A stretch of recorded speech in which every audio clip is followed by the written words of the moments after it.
사랑하는 성도님들, 우리가 살아가는 세상은 너무도 빠르게 변하고 있습니다. 경제적인 문제, 건강의 염려, 자녀와 가정의 걱정, 그리고 노후에 대한 불안까지 매일같이 우리를 짓누르고 있지요.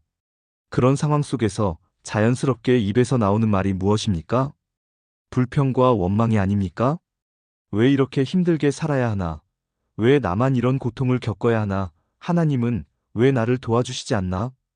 그런 생각과 말이 끊임없이 나오는 것이 우리 인간의 연약한 모습입니다. 그런데 성도님들, 혹시 경험해 보신 적 있으십니까?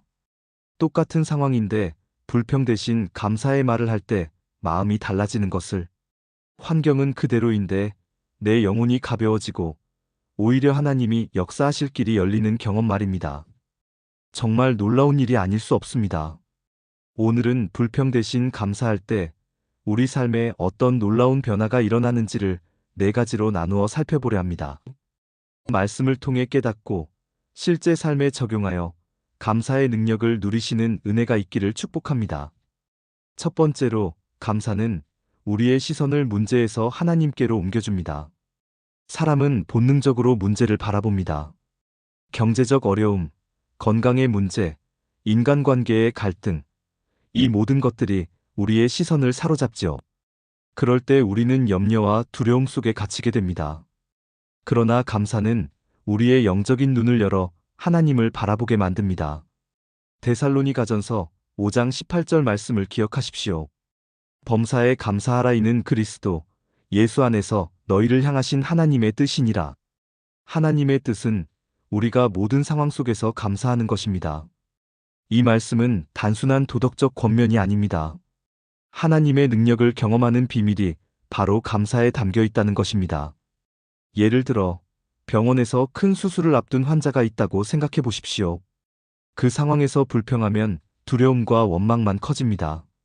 하지만 하나님, 제가 숨쉬고 있는 것만으로도 감사합니다. 의수를 주신 것 감사합니다. 오늘까지 지켜주신 것 감사합니다라고 고백한다면 마음의 평강이 임하고 두려움이 물러갑니다. 사랑하는 성도님들, 감사는 문제를 무시하는 것이 아니라 문제보다 크신 하나님을 바라보게 하는 영적 눈입니다.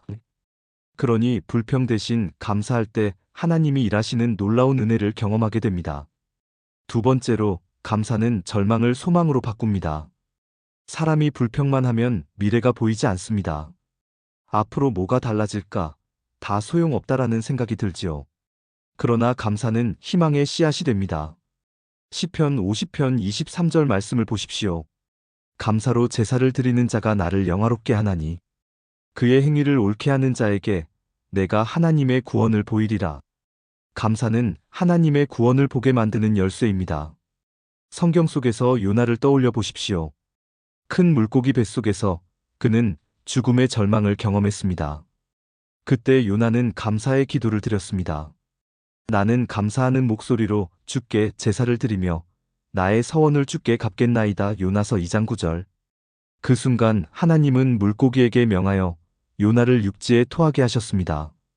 감사가 절망의 뱃속에서 새로운 소망을 열어낸 것입니다. 오늘 우리의 삶도 마찬가지입니다. 경제적으로 막혀 있습니까? 건강 때문에 낙심되십니까? 그때 감사의 기도를 드리십시오. 불평 대신 감사가 절망을 소망으로 바꿔주십니다. 세 번째로, 감사는 우리의 관계를 회복시킵니다.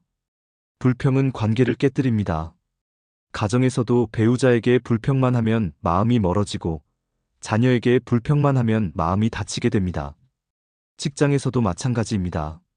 항상 불평하는 사람 옆에 있으면 피곤하지 않습니까? 그러나 감사의 말을 하는 사람은 주변을 따뜻하게 하고 관계를 살립니다. 골로새서 3장 15절 말씀을 보십시오.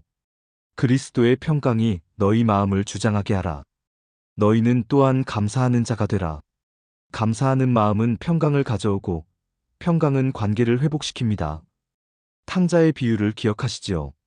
아버지를 떠나 방탕하던 아들이 돌아왔을 때 그는 아버지께 감사하며 무릎 꿇었습니다. 아버지, 제가 아버지와 하늘 앞에 죄를 지었습니다. 그 고백은 불평이 아니라 감사와 회개의 고백이었습니다. 그 순간 깨어졌던 관계가 회복되고 아버지의 품 안에서 새로운 기쁨이 시작되었습니다. 우리 삶에도 마찬가지입니다. 가족 안에서 불평 대신 작은 감사의 말을 해보십시오. 당신이 있어 고맙습니다. 당신이 수고해 주어 감사합니다. 이 말 한마디가 관계를 녹이고 사랑을 회복시킵니다. 네 번째로, 감사는 기적을 일으킵니다.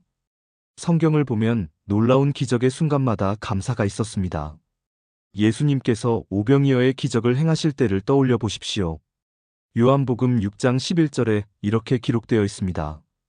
예수께서 떡을 가져 축사하신 후에 앉아있는 자들에게 나누어 주시니, 여기서 축사하신 후라는 말은 바로 감사의 기도를 드리셨다는 뜻입니다. 보잘것없는 작은 떡 5개와 물고기 2마리였지만 감사할 때 기적이 일어났습니다. 죽은 나사로가 살아날 때도 예수님은 먼저 감사의 기도를 드리셨습니다.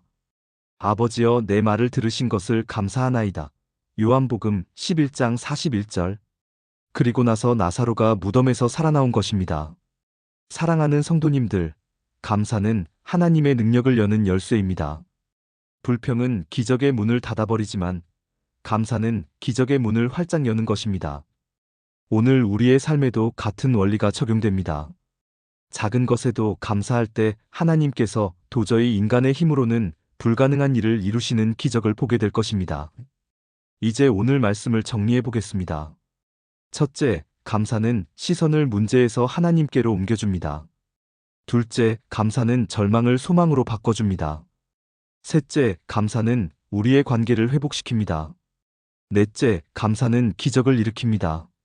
사랑하는 성도님들, 불평 대신 감사할 때 이 4가지 놀라운 변화가 반드시 일어납니다. 오늘 말씀을 들으시면서 마음에 감동이 되셨다면 좋아요와 댓글로 함께 은혜를 나누시기 바랍니다.